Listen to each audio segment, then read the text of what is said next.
No sé muy bien cómo contártelo sin que suene exagerado, pero aquella noche empecé a temblar antes siquiera de entender por qué, como si el cuerpo se adelantara a la cabeza y me estuviera diciendo que algo iba a romperse. Te lo juro, tío, nunca había sentido nada igual. Estaba apoyado en la encimera de la cocina, con las luces apagadas porque no quería pensar, solo beber un poco de agua antes de acostarme, y de repente escuché el golpe seco en la puerta del pasillo, como si alguien hubiera salido con demasiada prisa o hubiera intentado cerrar sin hacer ruido y se le hubiera ido la mano. Lo primero que pensé fue que había un ladrón o que uno de los vecinos había entrado por error, algo así, cualquier tontería menos la verdad. Lo recuerdo perfectamente, dejé el vaso a medias en la encimera, noté el latido en la garganta, esa presión que uno siente cuando sabe que está a punto de pasar algo que no controla, y salí al pasillo sin encender la luz, caminando despacio, casi conteniendo la respiración. No sé por qué actué así, como si necesitara atrapar el momento antes de que escapara, como si todo dependiera de no hacer ruido. Cuando llegué al final del pasillo, vi la puerta del dormitorio ligeramente entornada, y te juro que me recorrió un escalofrío que no sabría describirte, porque no era miedo exactamente, era una mezcla rara de alerta, incredulidad y un deseo absurdo de que no hubiera nada, de que simplemente hubiera dejado mal cerrada la puerta antes. Pero no era eso. Dentro había una luz tenue, como cuando ella dejaba la lámpara pequeña encendida para leer un rato. Pero no había página pasando, no había tos suave, no había susurro, nada. Solo esa luz. Y una sensación en el pecho como si me estuvieran metiendo la mano por dentro para apretarme el corazón. Te digo que esa fue la primera vez, antes incluso de saber nada, en la que pensé, esto no es normal, aquí no está pasando algo bueno. Y lo pensé sin querer, como cuando el cerebro salva distancias y se adelanta a lo que uno todavía no quiere entender. Me quedé ahí parado, con la mano en el marco, sin atreverme a empujar. Y no me preguntes por qué, pero lo único que veía en mi cabeza era su cara, la forma en que me había mirado varias horas antes, como si estuviera físicamente presente pero mentalmente a kilómetros.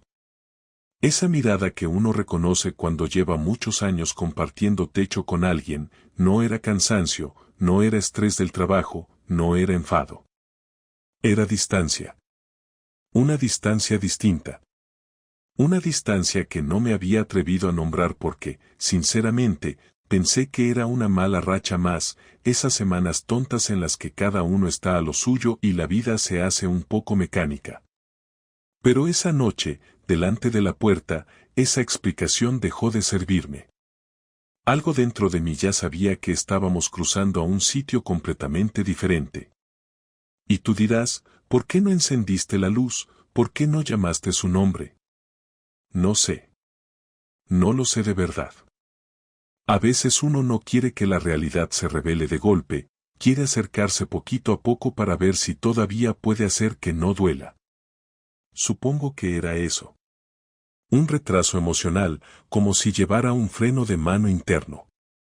Así que giré la manilla despacio y empujé la puerta solo lo suficiente para ver si ella estaba ahí. Y estaba.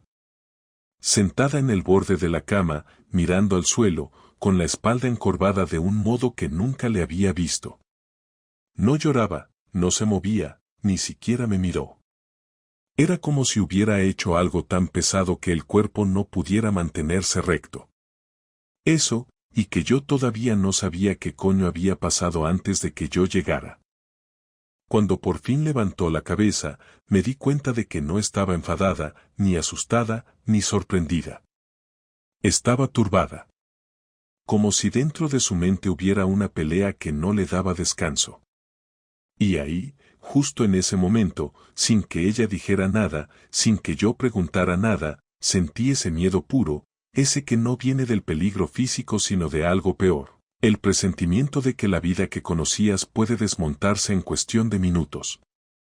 Te prometo que pensé, por favor, que esto no sea lo que creo. Y me odié un poco por haberlo pensado, porque aún no tenía motivos concretos, Solo esa intuición asquerosa que uno quiere expulsar pero se queda ahí, como una piedra en el estómago. Ella me dijo estabas despierto, con una voz rara, más baja de lo normal, sin energía. Yo le respondí que había escuchado un ruido, que había venido a ver si estaba bien. Pero mientras hablábamos me di cuenta de que eso era solo la superficie, que detrás había algo que llevaba tiempo gestándose y que yo no había querido ver. Y creo que ahí, en esa especie de silencio alargado entre frase y frase, fue cuando el interés por entender lo que pasaba se mezcló con la necesidad urgente de revisar, casi como si estuviera rebobinando mentalmente los últimos meses para buscar pistas que antes no me resultaban inquietantes pero que ahora empezaban a formar un patrón. Me acordé del jueves que llegó a casa más tarde de lo habitual diciendo que se había entretenido con una compañera de trabajo. Me acordé de las veces que yo hablaba y ella parecía no escucharme. Me acordé de cómo, cuando yo intentaba acercarme, había una franja invisible que ella no dejaba que yo cruzara. Y ahí empecé a sentir esa presión en la sien, como si algo dentro de mi cabeza empezara a empujar para salir. Ese fue el momento real en que la curva descendente del matrimonio empezó a tener sentido. Antes, lo admito, yo justificaba todo, que si estaba cansada, que si tenía mucho estrés, que si yo mismo había estado más distraído, que si las cosas cambian con los años y hay épocas más secas.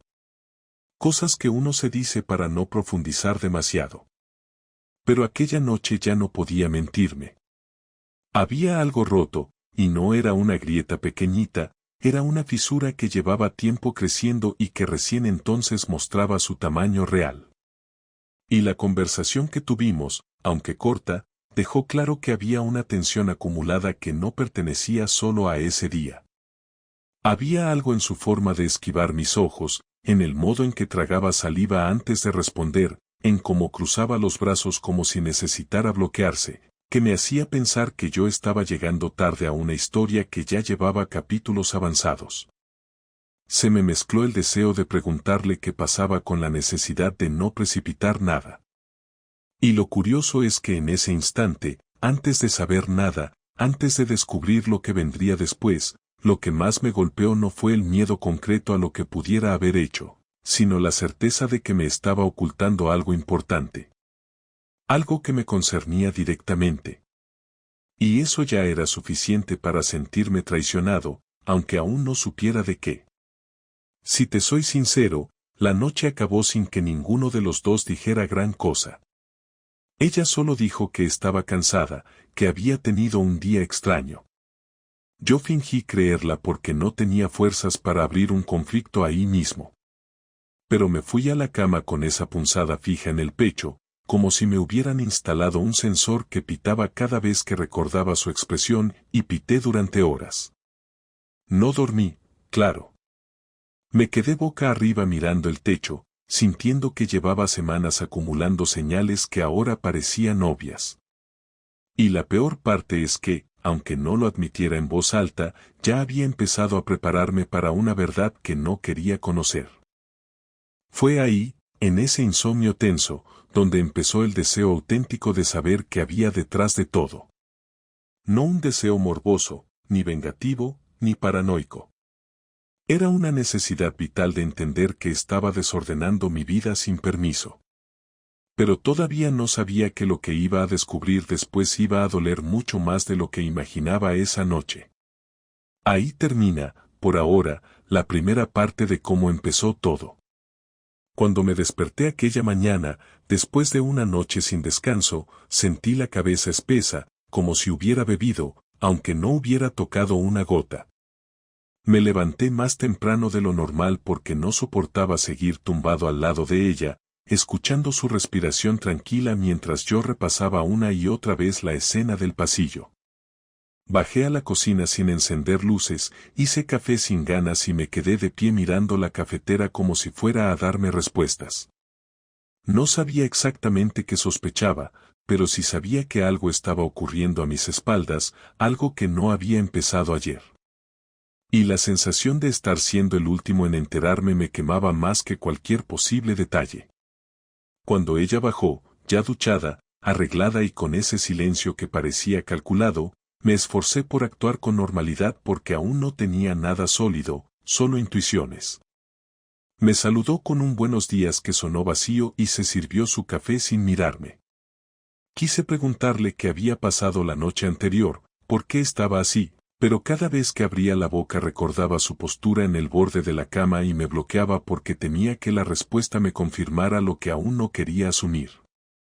Aún así, el ambiente era tan tenso que ella misma dijo anoche no dormí bien, estoy rara. Le respondí que yo tampoco, pero no añadí más porque no quería dar el primer golpe.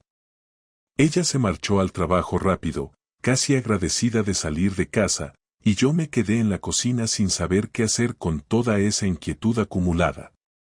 Durante todo el día estuve dándole vueltas a un punto concreto, si realmente había algo oculto, tenía que haber una forma de notarlo que no dependiera de buscar pruebas obvias. No quería revisar su móvil, no quería seguirla, no quería convertirme en un marido desconfiado y ridículo. Pero necesitaba entender por qué se había comportado así, por qué había estado tan distante las últimas semanas, por qué tenía ese gesto en la cara que no era tristeza ni cansancio sino algo parecido a la culpa. Recordé entonces una cosa que no te conté, desde hacía meses ella tenía un proyecto personal fuera del trabajo, algo que hacía algunos sábados con una asociación cultural del barrio. Yo nunca le di importancia porque siempre fue muy independiente con sus hobbies, pero de repente me cayó encima la duda de si ese proyecto realmente había sido siempre lo que decía.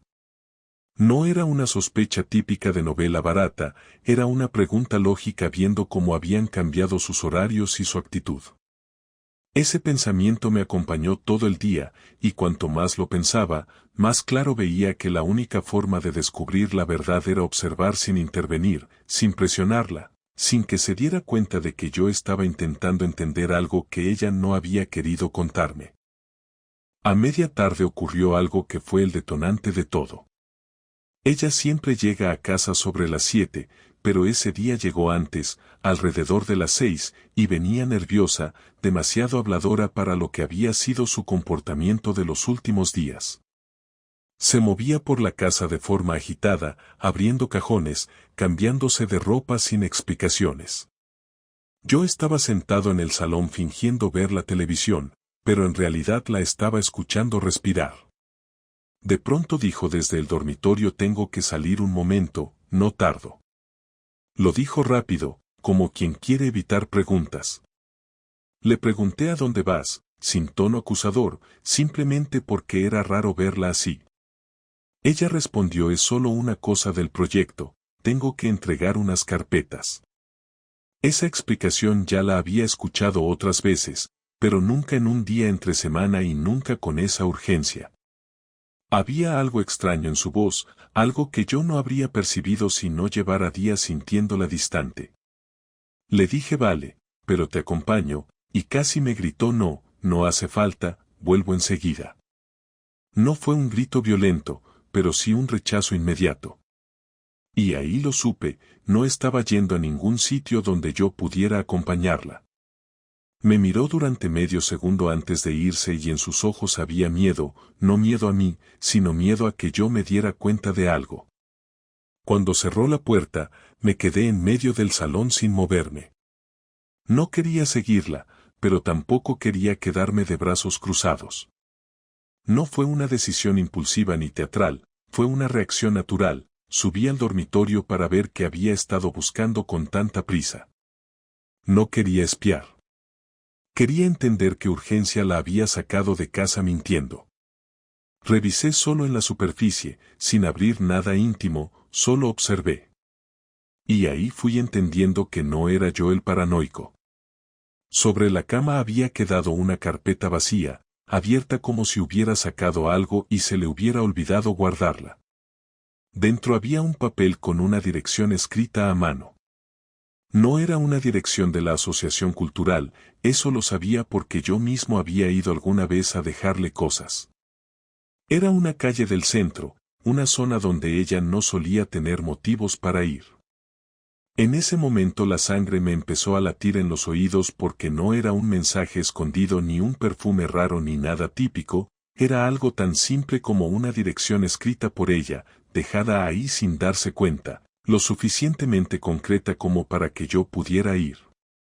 Y, tío, te prometo que en ese momento no quería descubrir nada, no quería que la respuesta estuviera allí, pero ya no podía fingir que no veía las piezas encajando.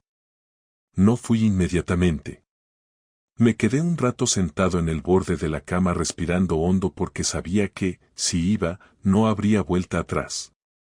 Me repetía que tal vez era una reunión del proyecto, tal vez era una casa donde recogían material, tal vez era cualquier cosa que no tuviera nada que ver con lo que yo estaba temiendo. Pero esa esperanza duró poco. A los 10 minutos me levanté, cogí las llaves del coche y salí. Conduje sin música, sin radio, sin nada, mirando el tráfico sin verlo de verdad. Cuando llegué a la calle que aparecía en el papel, dejé el coche aparcado lejos porque no quería que ella me viera si realmente estaba allí. Caminé despacio, como si cada paso fuera una confirmación de que estaba a punto de enfrentarme a una verdad que me iba a romper. Y entonces la vi. Salía del portal de ese edificio, caminando junto a un hombre que yo no había visto nunca. No estaban cogidos de la mano ni se besaban ni hacían nada escandaloso. Pero iban demasiado juntos, demasiado cómodos, demasiado sincronizados como para ser dos personas que simplemente habían coincidido. Me escondí detrás de un coche estacionado. Lo sé, suena ridículo, pero te juro que en ese momento no era celos ni ira, era puro impacto. Ella llevaba una expresión que hacía meses no me mostraba a mí, relajada, medio sonriente, como si estuviera con alguien que la hacía sentir ligera. Él le tocó el brazo mientras hablaban, un gesto pequeño, pero íntimo.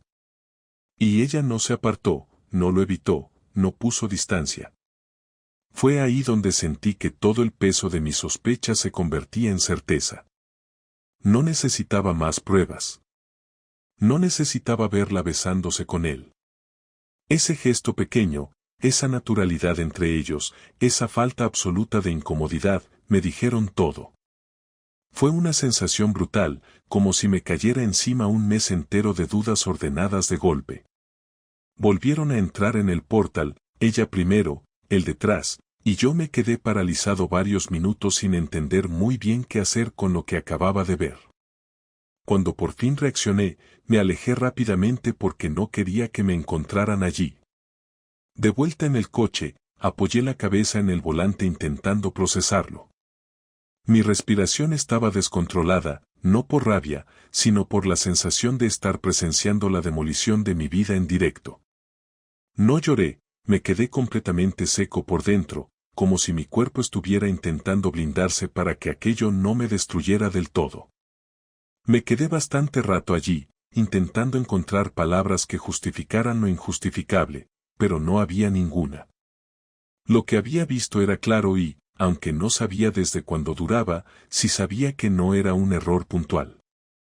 Había complicidad, había confianza, había un vínculo que nunca nace de un día. Cuando ella volvió a casa 2 horas después, entró con la expresión neutra de quien cree que todo sigue igual. Me dijo ya estoy en un tono casual y dejó las llaves en la mesa. Yo la miré sabiendo algo que ella no imaginaba que yo sabía. Ese fue el momento más extraño de mi vida, verla caminar por la casa como si nada mientras yo estaba cargando una verdad que no sabía cómo sostener. No la confronté todavía porque era imposible hacerlo sin romperme. Pero ya no tenía dudas, mi mujer estaba involucrada con otro hombre y yo acababa de descubrirlo no por mensajes escondidos ni pistas obvias, sino viéndola sonreír de una forma que yo ya no recordaba. Esa noche me acosté a su lado sabiendo que la relación que tenía con ella ya no existía. Y, sin embargo, ella se giró de espaldas, como siempre últimamente, sin sospechar que yo había presenciado el otro lado de su vida. Me quedé despierto horas, repitiéndome que la confrontación tenía que llegar, pero no esa noche. Tenía que prepararme para escuchar su versión, aunque me doliera. Y, sobre todo, tenía que reunir la fuerza para decirle que lo sabía todo.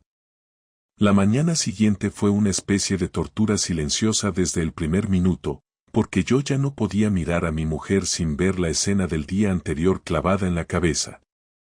Cada gesto suyo me parecía una confirmación más, aunque me obligaba a no precipitarme porque necesitaba escuchar su versión antes de decidir qué hacer. Pero también sabía que no podría aguantar muchos días simulando normalidad, así que tomé una decisión: aquella tarde la confrontaría, pasara lo que pasara. Necesitaba sacarlo de mi cuerpo porque me estaba consumiendo la impresión de estar compartiendo techo con alguien que conducía una vida paralela. Ella pasó la mañana como si nada, desayunando rápido, comentando un par de cosas del trabajo sin detenerse demasiado, y yo la miraba intentando calcular en qué momento exacto había dejado de reconocerla. Mientras hablaba le temblaba un poco la voz, como si hubiera dormido mal, y pensé que quizá estaba nerviosa porque intuía que yo había notado algo. Cuando se marchó, me quedé solo en casa preparando mentalmente lo que iba a decirle, pero cuanto más intentaba ordenar las frases, más me arrepentía de anticipar un diálogo que no sabía cómo iba a desarrollarse. No quería humillarla, no quería gritarle, pero quería respuestas, y sobre todo quería que dejara de tratarme como un tonto que no sabe lo que está pasando a 1 metro de su cama. Esperé a la tarde con una ansiedad insoportable. Cada 2 minutos miraba el reloj, incapaz de concentrarme en nada. Cuando llegó la hora en la que normalmente volvía, me di cuenta de que había salido antes del trabajo para estar en casa cuando ella llegara. Me senté en el salón, apagué la televisión, cerré la puerta del pasillo y respiré hondo varias veces. Sabía que cuando entrara por esa puerta ya no había marcha atrás. A las 7:10 sonó la llave. Escuché cómo colgaba el abrigo, cómo dejaba el bolso y cómo suspiraba, ese suspiro largo que solía hacer cuando volvía agotada. Caminó hacia el salón y, al verme sentado sin la televisión encendida, se detuvo unos segundos. Lo noté en su postura, en la forma en que apoyó el peso en un pie como si necesitara prepararse para algo. Ella dijo: «¿Ha pasado algo?», con un tono que intentaba sonar natural, pero en el que se notaba una tensión nueva. Le pedí que se sentara porque necesitábamos hablar. El simple hecho de decir esas palabras hizo que su rostro cambiara. Se sentó despacio y puso las manos entrelazadas sobre las rodillas como si intentara controlarse. Yo le dije que iba a ir directo al grano porque ya no me quedaban fuerzas para rodeos. Ella tragó saliva y dijo: «Dime», y ese dime me golpeó porque sonó resignado, como si supiera que no podía seguir escondiendo lo que fuera que llevaba dentro. Le dije que llevaba semanas notándola distante, que la noche anterior había sido demasiado evidente y que no podía seguir fingiendo que no pasaba nada. Ella negó con la cabeza lentamente, pero sin convicción, como quien rechaza una acusación sabiendo que viene otra peor detrás. Le dije que no estaba haciendo conjeturas absurdas ni revisando su vida, pero que había ocurrido algo concreto que ya no podía ignorar. Ella se tensó, apretó las manos y dijo qué ocurrió, intentando mantener una serenidad que no parecía genuina. Entonces le conté que sabía que no había ido a ninguna reunión del proyecto la tarde anterior, que había visto la dirección, que había ido a ese lugar y que la había visto salir con un hombre a quien yo no conocía. No levanté la voz, no acusé, solo expliqué paso a paso lo que había visto. Mientras hablaba, vi cómo su rostro se iba desarmando, cómo la piel alrededor de los ojos se le tensaba, cómo su boca temblaba levemente. No intentó interrumpirme. Cuando terminé, ella se quedó varios segundos en silencio, con la mirada clavada en el suelo. Le dije que necesitaba la verdad, que no soportaba seguir sintiendo que ella vivía a mis espaldas. Ella levantó la vista con los ojos húmedos, pero no lloró. Me dijo con una voz muy baja: «No es lo que piensas». Esa frase fue como un golpe, porque era exactamente lo que no soportaba escuchar. Le respondí: «Por favor, no empieces así, dime lo que es entonces». Ella respiró hondo y empezó a hablar de un modo entrecortado, como si tuviera que pelear cada palabra. Hace meses que colaboro con ese grupo y él forma parte, pero no es una historia de engaño como crees. Sí, salí con él, pero no es una relación paralela. No estoy enamorada de él. No he hecho nada físico con él. Solo necesitaba aire, necesitaba sentirme diferente, necesitaba desconectar y ahí se detuvo porque no sabía cómo seguir. Le pregunté ¿desconectar de mí? Ella cerró los ojos y dijo desconectar de mi vida. De todo. No es culpa tuya, es mía, me estaba agobiando todo, sentía que me estaba apagando y él me escuchaba, me hacía sentir más ligera, no había intención de herirte, simplemente se fue complicando. Ese discurso me cayó como una mezcla de alivio y rabia, porque aunque estuviera negando una infidelidad completa, lo que estaba describiendo era casi peor, una intimidad emocional que claramente había desplazado nuestro vínculo. Le dije te escuchaba él, no yo, ¿y por qué no podías hablar conmigo?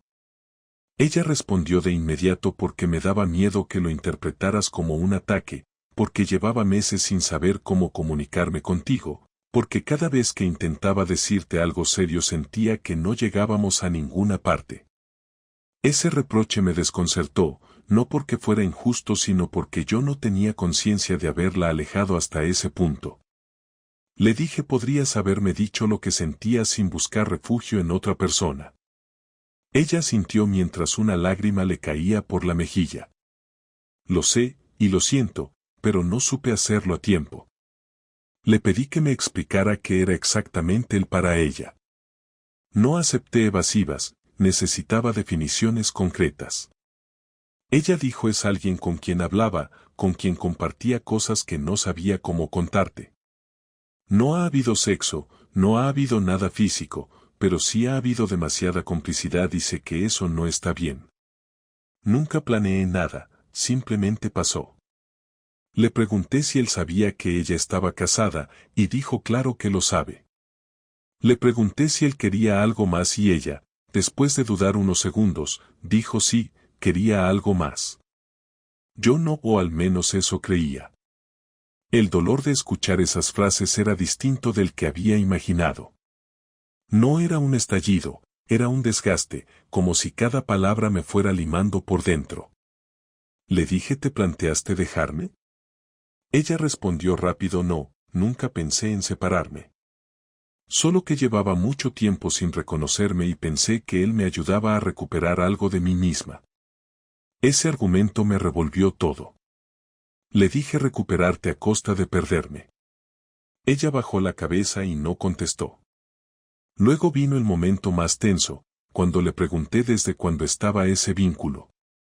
Ella dijo que desde hacía meses, que empezó de forma inocente y se fue intensificando sin que ella lo buscara. No supe si creer completamente su versión porque era evidente que lo estaba suavizando, pero tampoco quería presionarla hasta que inventara una historia. Me limité a escucharlo todo, sabiendo que era duro, pero que necesitaba cada detalle para entender el tamaño de lo ocurrido. En un momento dado ella dijo te juro que no me he acostado con él, y yo respondí el problema no es solo ese. El problema es que estabas construyendo una vida emocional fuera de nuestro hogar. Ella negó varias veces con la cabeza, diciendo no quería sustituirte, no quería perderte, y yo le respondí pues estuviste a punto y ni siquiera te diste cuenta. Esa frase la hizo romper en llanto, un llanto sin gritos, contenido, como si mostrarse vulnerable le diera vergüenza. Durante varios minutos no habló, solo respiraba entrecortado, y yo la observaba sin acercarme porque no sabía si quería consuelo o distancia. Cuando por fin pudo hablar, dijo no sé cómo llegamos a esto, te lo juro, no sé en qué momento me volví alguien que hace daño. Esa confesión me afectó porque sonaba sincera, pero no eliminaba lo ocurrido. Le dije yo tampoco sé en qué momento dejamos de reconocernos, pero aquí estamos. Y ahora necesito que decidas si vas a cortar esa relación por completo. Ella respondió sin dudar sí, la cortaré, ya está cortada, anoche le dije que no podía seguir, que me estaba destrozando por dentro. No supe si eso era verdad o si era una justificación posterior, pero no le llamé mentirosa porque quería ver cómo actuaba a partir de ese momento, no solo escuchar sus palabras. La confrontación duró más de una hora, y aunque en algún momento ella intentó tocarme la mano, yo la aparté suavemente porque no podía soportar la mezcla de dolor y confusión. Cuando terminamos, ella dijo quiero arreglarlo, y yo le respondí yo también quiero entender si se puede arreglar, pero ahora mismo no sé cómo. Se quedó allí, con la mirada perdida, como si no supiera dónde colocarse, y yo me levanté para ir a la cocina porque necesitaba respirar.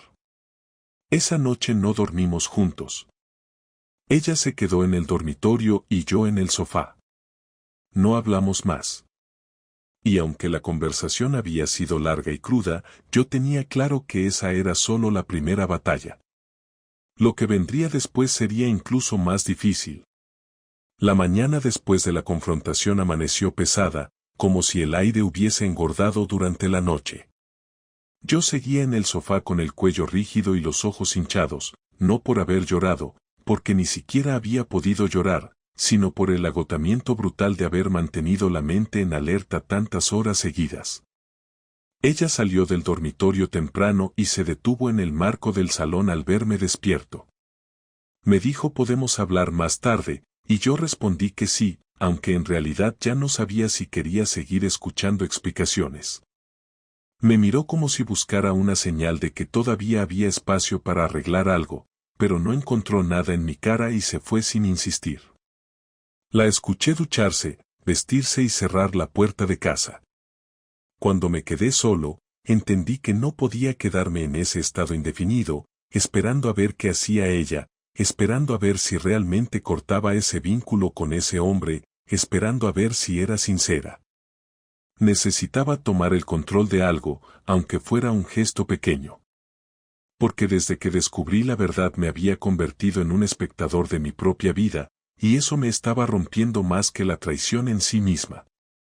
Estuve toda la mañana pensando qué clase de venganza podía hacerme sentir que no era un muñeco al que engañaban sin consecuencias. No una venganza ilegal ni violenta, pero sí algo que tuviera peso emocional y social, algo que la obligara a mirarse desde fuera y ver el daño que había causado. Algo que no pudiera minimizar con frases como solo necesitaba aire o no pasó nada físico. Porque sí pasó, pasó la traición emocional, pasó la complicidad, pasó la exclusión. Pasó la sensación de que yo había sido relegado al fondo de su vida. Y eso también se paga. No me conformaba con que dijera que iba a cortar esa relación. Necesitaba que sintiera el mismo temblor interno que yo había sentido al verla con él. Se me ocurrió la idea a mitad de mañana, casi sin planearlo, mientras revisaba fotos antiguas en el móvil buscando algo que me distrajera. Había una fiesta reciente donde salíamos varios amigos, una cena grande en la que ella también estaba, y en una de las imágenes se veía a una amiga nuestra abrazándome por detrás en plan broma. Era una foto sencilla pero, si se presentaba fuera de contexto, podía parecer otra cosa. No sexual, pero sí ambigua. Una foto que, si se la enviaba sin explicación, podía hacerle creer por un momento que yo también había cruzado una línea. No porque quisiera hacerle creer que la engañaba, sino porque quería colocarla en el estado mental en el que yo había estado esos 2 días, dudando, imaginando, perdiendo el control. Necesitaba que sintiera la inseguridad en el pecho, esa presión que te aprieta la garganta cuando temes que tu pareja tenga una vida que no te incluye. Imprimí la foto y la guardé en un sobre junto con una nota escrita a mano que decía, parece que todos necesitamos aire a veces. No era una amenaza, ni una confesión, ni una mentira completa.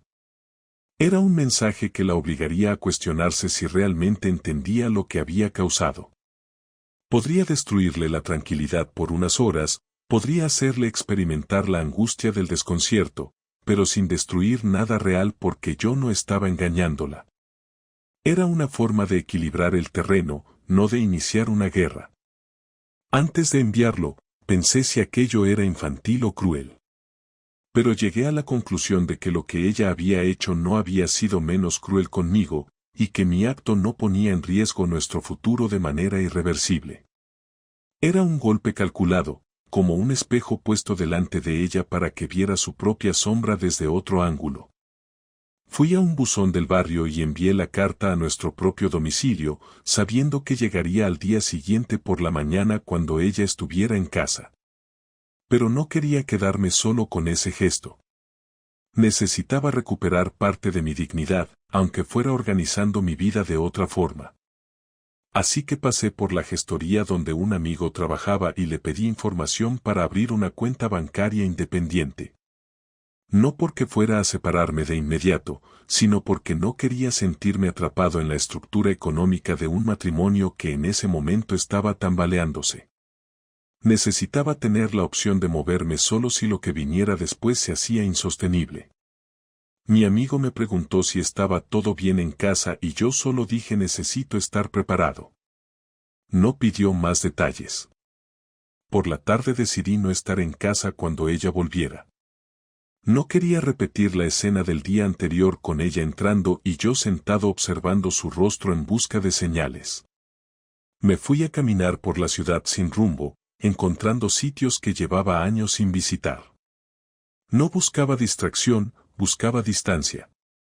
Me quedé un rato largo en un parque, sentado en un banco, escuchando conversaciones ajenas para olvidarme de la mía. Cuando eran casi las 8, ella me llamó. No contesté. Me escribió preguntando si estaba bien. No respondí.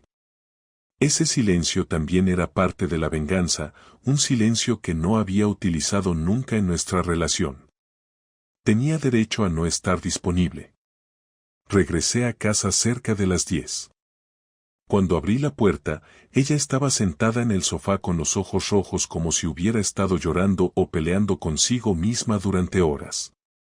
Se levantó al verme y dijo creí que algo te había pasado. No le respondí directamente. Fui a la cocina a dejar las llaves y luego volví para enfrentar la conversación inevitable. Ella me miraba como si quisiera adivinar mi humor antes de hablar. Le dije he estado fuera porque necesitaba pensar. Ella se acercó un poco y dijo yo también he estado pensando todo el día. Le respondí sin suavidad me alegro, porque yo tengo claro que las cosas no pueden seguir igual. Ella intentó acercarse más, pero levanté la mano para marcar distancia. Me dijo sé que te he hecho daño, lo sé, y estoy intentando entender por qué hice lo que hice. Esa frase, en cualquier otro momento, habría generado compasión, pero ahora me generó un cansancio terrible. Le pregunté ¿le has dicho a él que se acabó? Ella afirmó y dijo que lo había llamado esa misma mañana para dejarlo claro. Le pedí detalles, no porque quisiera controlar su relato, sino porque necesitaba saber si la ruptura había sido firme o si era otra versión edulcorada. Ella dijo que él se había sorprendido, que había intentado convencerla de seguir hablando, pero que ella había insistido en terminarlo. No supe si creerla del todo, pero no vi contradicciones en su expresión. Yo le respondí es tu responsabilidad mantener esa distancia, no voy a estar supervisándote. Ella bajó la cabeza y dijo lo sé. Y luego ocurrió algo que no esperaba. Me preguntó ¿tú quieres seguir conmigo? La pregunta fue tan directa que me dejó inmóvil unos segundos.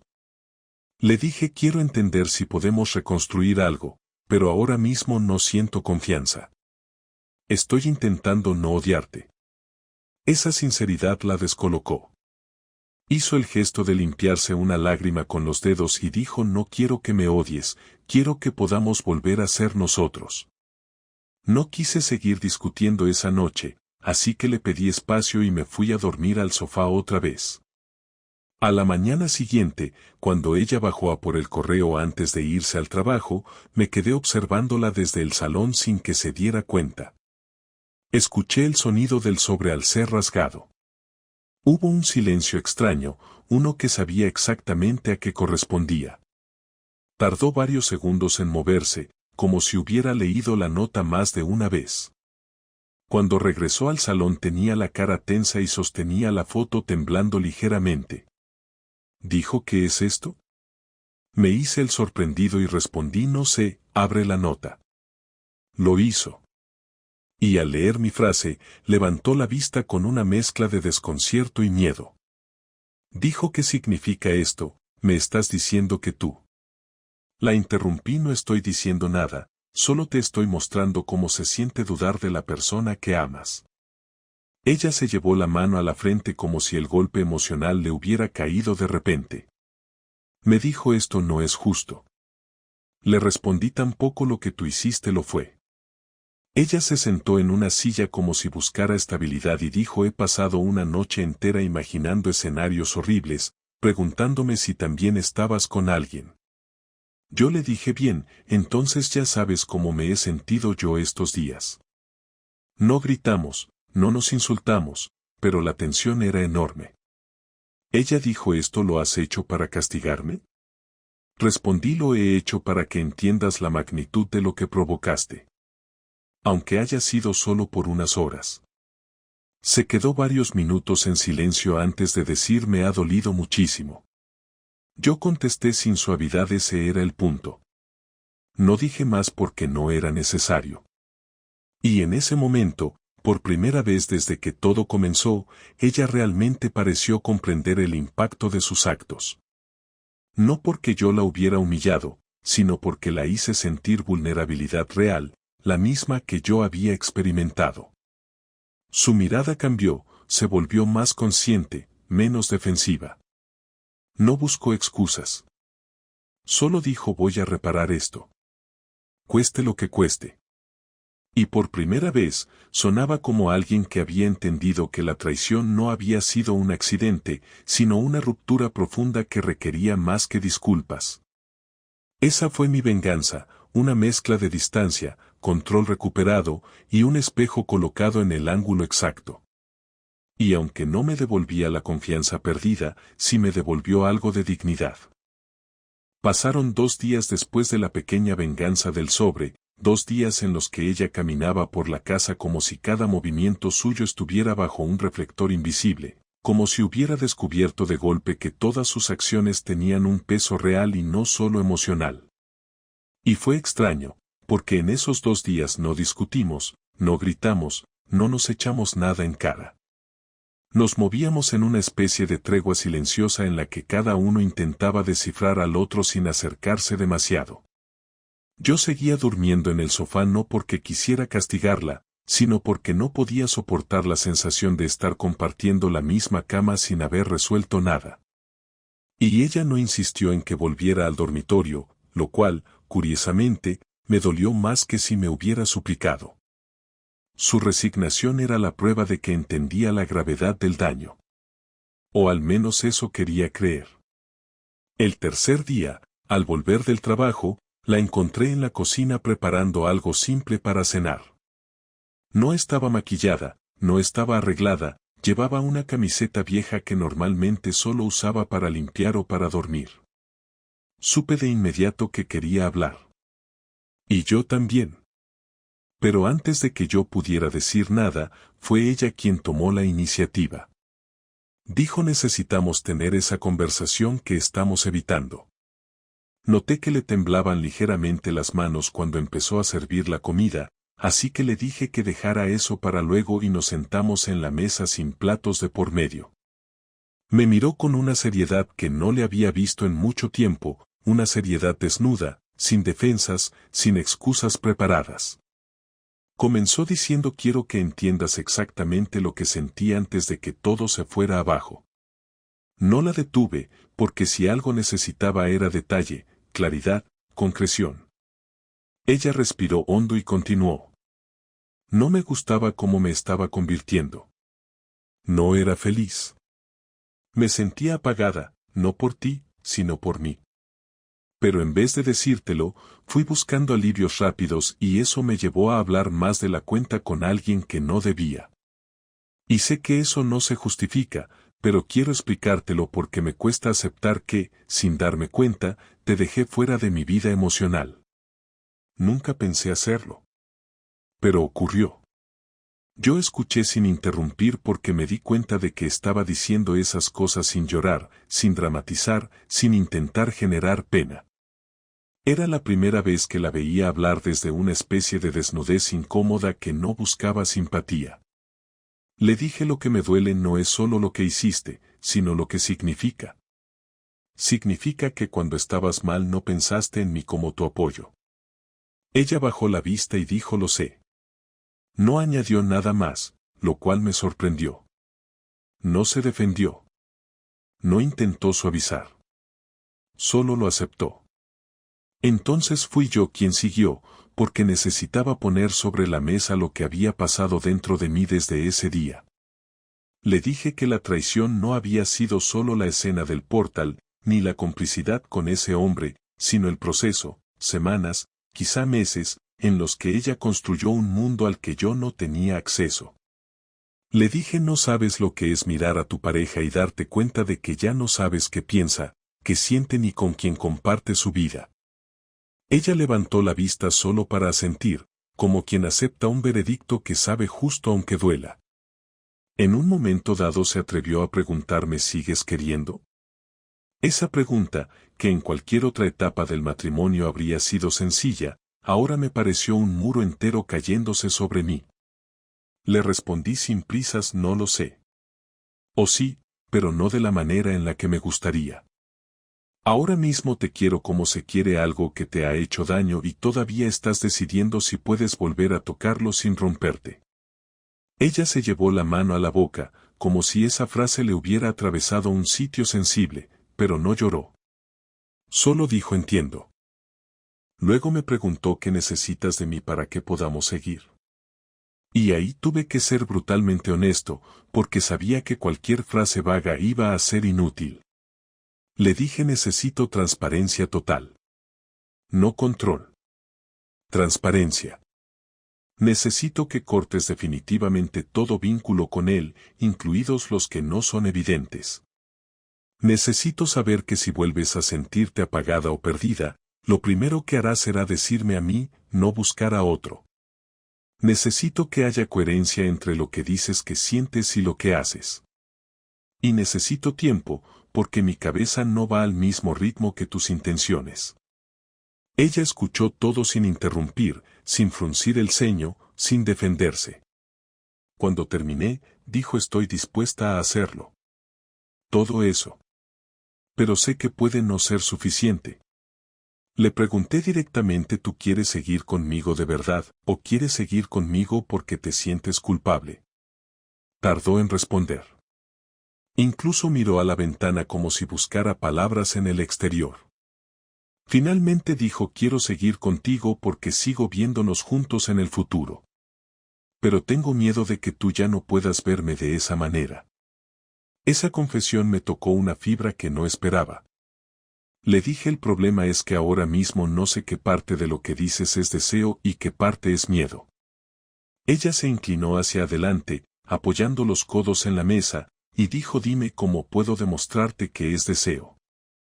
No supe qué responderle en ese momento, así que desvié la conversación hacia algo que llevaba días queriendo decirle, pero que había pospuesto a propósito para esta fase del proceso emocional.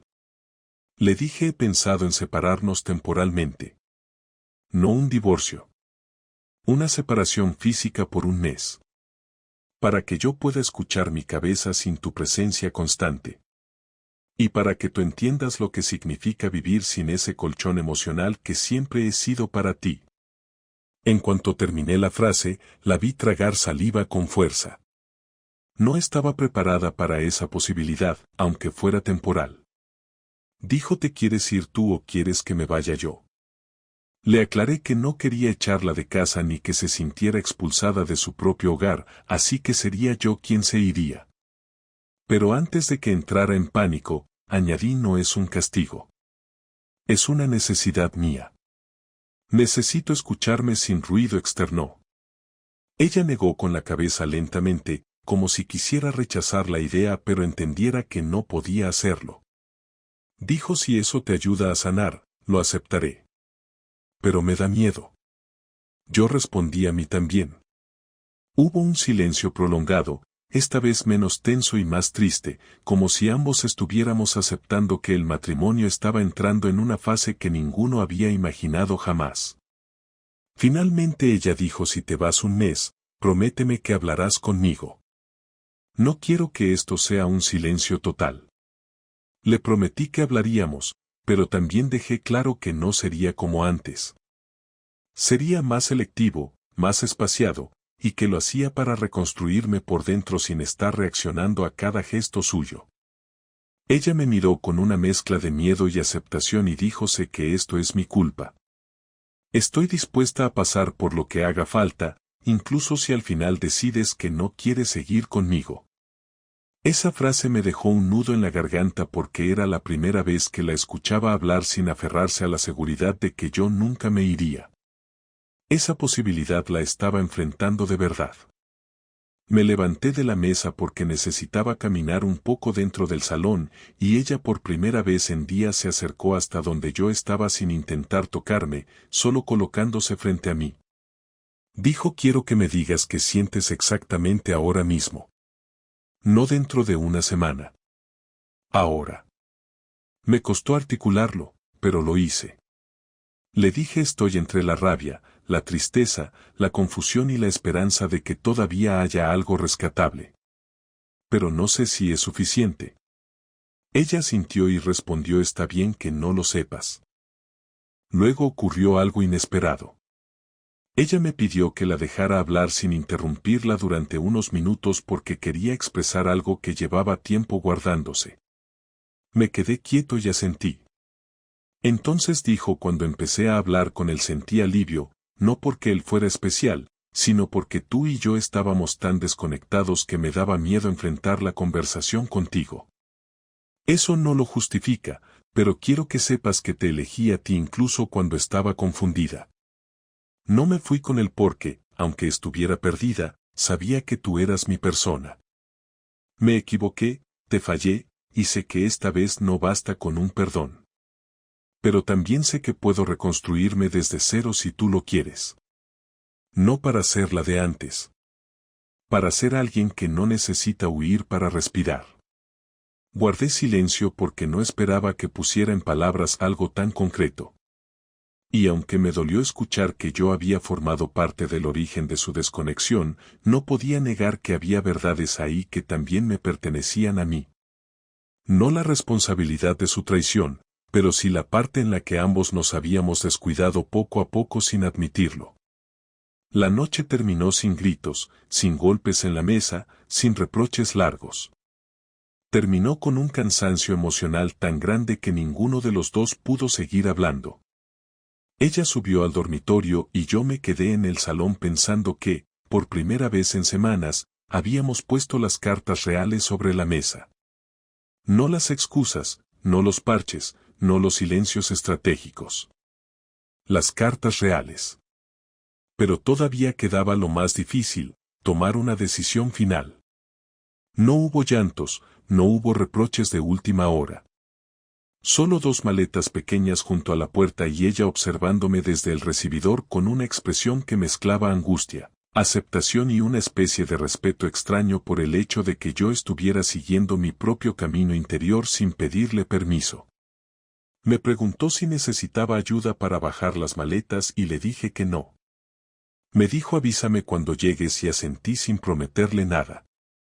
Antes de irme, ella intentó decir algo más, pero no encontró la frase adecuada. Yo tampoco. Así que lo único que salió de mí fue un cuídate. Y ella respondió: tú también. Esa fue nuestra despedida. Sencilla, tensa, dolorosa por discreta. Cerré la puerta y me quedé unos segundos en el rellano respirando hondo porque, por primera vez desde que todo empezó, tenía la sensación de estar haciendo algo que no buscaba ni venganza ni control, buscaba claridad. Me instalé en un pequeño apartamento que me prestó un amigo, un piso antiguo, sin decoración cuidada, sin comodidades especiales, pero con lo suficiente para que me sintiera lejos sin estar perdido. Las primeras 48 horas fueron un shock emocional más fuerte de lo que esperaba. Por muy distanciados que estuviéramos, estaba acostumbrado a su presencia, a su voz en la casa, a su rutina, incluso a las pequeñas discusiones cotidianas. Y de repente ese silencio lleno de eco me enfrentó a una pregunta que llevaba semanas esquivando: ¿qué quiero de verdad? No qué quiere ella, no qué piensa la gente, no qué sería lo más razonable o lo más noble, sino qué quiero yo. Esa pregunta, que parece tan simple cuando se formula, de repente se convierte en un laberinto cuando la traición está de por medio. Los primeros días ella me escribía mensajes cortos, siempre respetuosos, sin exigencias, sin chantajes emocionales. Estoy pensando en ti. Si necesitas que hablemos, estoy aquí. Hoy ha sido un día difícil, pero estoy trabajando en mí. Yo los leía, pero no respondía a la mayoría. No era maldad. Era protección. Si contestaba impulsivamente podía llevar la conversación a un terreno que aún no estaba preparado para pisar.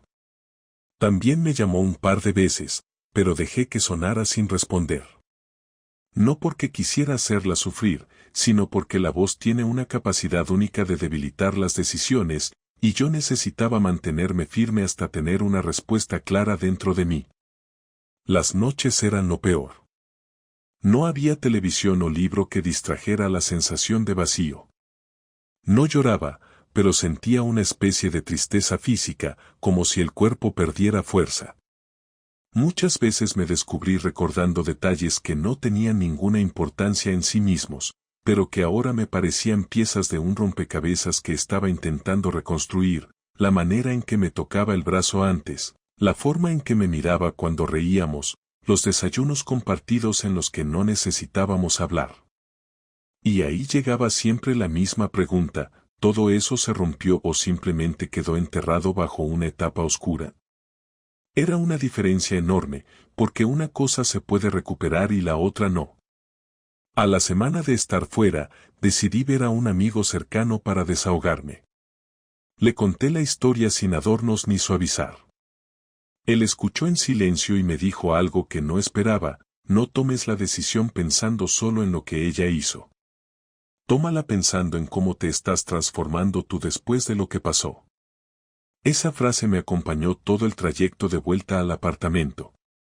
Me di cuenta de que había estado evaluando mi matrimonio únicamente desde la perspectiva de su traición, pero no estaba analizando lo que había ocurrido dentro de mí desde entonces: la rabia inicial, la necesidad de entender, la venganza moderada, el distanciamiento, la claridad lenta pero progresiva.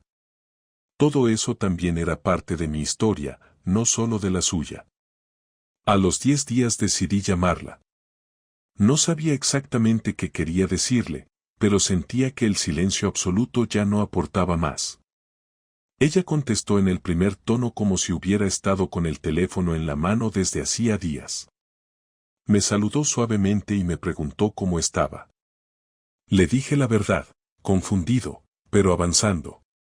Ella me dijo: yo estoy haciendo terapia, estoy escribiendo todo lo que siento, estoy revisando cómo llegué a donde llegué. Noté que no lo decía para convencerme, sino porque necesitaba que yo supiera que estaba trabajando en sí misma de verdad. Hablamos 20 minutos. Fue una conversación tranquila, sin levantar muros pero sin derribarlos por completo. Cuando colgamos, sentí que era la primera comunicación sincera entre nosotros desde antes de que todo se rompiera. Los días siguientes siguieron ese patrón: mensajes ocasionales, alguna llamada breve, nada invasivo. El silencio dejó de sentirse como castigo y empezó a sentirse como espacio. El tiempo fuera de casa comenzó a mostrarme cosas que no había visto cuando estaba inmerso en la tensión diaria. Me di cuenta de que, más allá de su traición, había aspectos en los que ambos nos habíamos abandonado sin darnos cuenta. Ella había dejado de hablar, sí, pero yo había dejado de escuchar. Ella se había sentido sola, sí, pero yo también.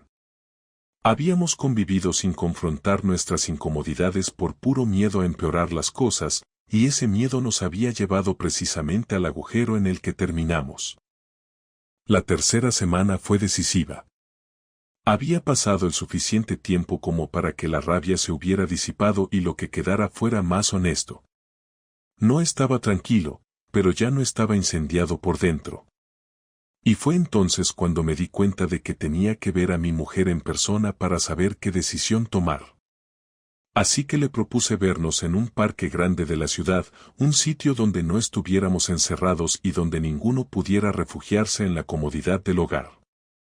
Ella aceptó de inmediato. Cuando llegué, ella ya estaba allí, sentada en un banco, mirando al suelo.